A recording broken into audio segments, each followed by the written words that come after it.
मौन का महत्व। महात्मा बुद्ध की प्रेरणादायक कहानी। मौन रहने से हम अपनी आत्मा की गहराइयों में जा सकते हैं और अंदर से शांति का अनुभव कर सकते हैं। इससे हम अपने विचारों और भावनाओं को साफ करके अपने जीवन को सकारात्मक बना सकते हैं। चुप रहने की कला हमें सीखनी चाहिए ताकि हम अपने शब्दों का सही इस्तेमाल करके अपने और दूसरों के जीवन को सुधार सके। खैर चलिए मैं आपको एक कहानी सुनाती हूँ। एक जिज्ञासु व्यक्ति जिसका नाम मौलुक पुत्र था, वह एक बड़ा ब्राह्मण विद्वान था जो 500 शिष्यों के साथ बुद्ध के पास आया। निश्चित ही उसके पास बहुत सारे प्रश्न थे। एक बड़े विद्वान के पास ढेर सारे प्रश्न होते ही हैं, समस्याएं ही समस्याएं। उसने बुद्ध से प्रश्न करना शुरू कर दिया। बुद्ध ने उसके सभी प्रश्न ध्यान से सुने और उसके चेहरे की तरफ देखकर कहा, मौलुक पुत्र, एक शर्त है। यदि तुम शर्त पूरी करो केवल तभी मैं उत्तर दे सकता हूँ। मैं तुम्हारे सिर में भिन्न भिन्नाते प्रश्नों को देख सकता हूँ। 1 वर्ष तक प्रतीक्षा करो, ध्यान करो, मौन रहो। जब तुम्हारे भीतर का शोरगुल अर्थात बेचैनी समाप्त हो जाए तब तुम कुछ भी पूछना और मैं उत्तर दूंगा। यह मैं वचन देता हूँ। मौलुक पुत्र कुछ चिंतित हुआ। 1 वर्ष केवल मौन रहना और तब यह व्यक्ति उत्तर देगा, और कौन जाने कि वे उत्तर सही भी है या नहीं। तो हो सकता है कि 1 वर्ष बिल्कुल ही बेकार जाए। इनके उत्तर बिल्कुल व्यर्थ भी हो सकते हैं।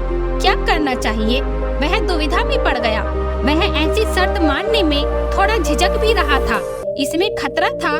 और तभी बुद्ध का एक दूसरा शिष्य सारिपुत्र जोर से हंसने लगा। वह वहीं पास में ही बैठा था, एकदम खिलखिलाकर और जोर से हंसने लगा। यह देखकर मौलुक पुत्र और भी परेशान हो गया। उसने कहा, क्या बात है, तुम क्यों हंस रहे हो? सारिपुत्र ने कहा, इनकी मत सुनना, ये बहुत धोखेबाज है। इन्होंने मुझे भी धोखा दिया। जब मैं आया था तुम्हारे तो केवल 500 शिष्य हैं, मेरे 5000 शिष्य थे। मैं बहुत बड़ा ब्राह्मण था, देश में भी मेरी बहुत ख्याति थी। इन्होंने मुझे फुसला लिया। इन्होंने कहा, साल भर प्रतीक्षा करो, मौन रहो, ध्यान करो और फिर पूछना और मैं उत्तर दूंगा। और साल भर बाद कोई प्रश्न ही नहीं बचा तो मैंने कभी कुछ पूछा ही नहीं और इन्होंने भी कोई उत्तर दिया ही नहीं। यदि तुम पूछना चाहते हो तो अभी पूछ लो। मैं भी इसी चक्कर में पड़ गया था, मुझे इसी तरह इन्होंने धोखा दिया। बुद्ध ने कहा, मैं अपने वचन पर पक्का रहूंगा। यदि तुम पूछते हो तो मैं उत्तर दूंगा, यदि तुम पूछो ही नहीं तो मैं क्या कर सकता हूँ। 1 वर्ष बीता। मौलुक पुत्र ध्यान में उतर गया और मौन होता गया। भीतर की बातचीत समाप्त हो गई। भीतर का शोरगुल रुक गया। वह बिल्कुल भूल गया कि कब 1 वर्ष बीत गया। कौन फिक्र करता है जब प्रश्न ही न रहे, और कौन ही उत्तरों की फिक्र करता है। एक दिन अचानक बुद्ध ने पूछा, यह वर्ष का अंतिम दिन है। इसी दिन तुम 1 वर्ष पहले यहाँ आए थे और मैंने तुम्हें वचन दिया था कि 1 वर्ष बाद तुम जो पूछोगे मैं उत्तर दूंगा। मैं उत्तर देने को तैयार हूँ। अब तुम प्रश्न पूछो। मौलुक पुत्र जोर जोर से हंसने लगा और उसने कहा, आपने मुझे भी धोखा दिया। वह सारिपुत्र ठीक ही कहता था। अब कोई प्रश्न ही पूछने के लिए नहीं रहा तो मैं क्या पूछूं? मेरे पास पूछने के लिए कुछ भी नहीं है। असल में यदि तुम्हारा मन शांत ही नहीं है तो समस्याएं होती ही हैं और प्रश्न भी होते हैं। वे तुम्हारे झूठ से पैदा होते हैं, तुम्हारे स्वप्न तुम्हारी नींद से पैदा होते हैं। जब तुम मौन समग्र होते हो तो वे स्वतः ही समाप्त हो जाते हैं।